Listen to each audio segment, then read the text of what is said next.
So this report, which is based on 6 million documents, CIA documents, makes some really sweeping assertions about the CIA interrogation and detention program.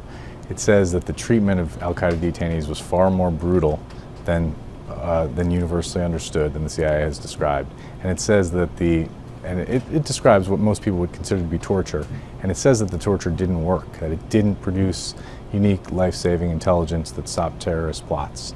This is a conclusion that's hotly disputed by the CIA officials who ran the program then, and even CIA officials now, who don't necessarily endorse the techniques, but say, yeah, we did get some information out of it. In fact, they say information led to Osama bin Laden as a result of this program. Now, the report flatly refutes that and says, no, we've looked at CIA records and we think the information came from elsewhere. It didn't come from these detainees who were subject to the harsh treatment. Basically, it's the techniques that we already knew about, the waterboarding, except now we have a description of how these techniques were carried out. There was a set of rules imposed by the Justice Department about how they were supposed to be carried out, but in practice they were carried out far more differently.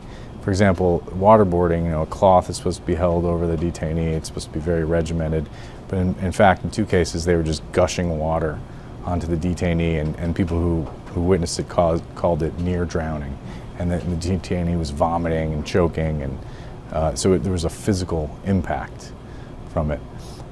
In other cases, a detainee was confined to a box that was a cube squared for prolonged periods. There were sleep deprivation, which experts say can be one of the most brutal tortures. Extended periods of sleep deprivation for weeks and weeks on detainees. The point of it was to conduct oversight. I mean, this is the first official public accounting of this major chapter in American history. I mean, we knew a lot of stuff from leaks and from piecemeal government reports, but this is the first comprehensive report where investigators looked at millions of documents, looked at everything regarding the program. Now, one thing they weren't able to do, though, is interview participants, because they chose not to do that. There was a complication, there was a criminal investigation, they couldn't interview people, and that's been a criticism of this report, that, hey, you didn't interview the actual people involved.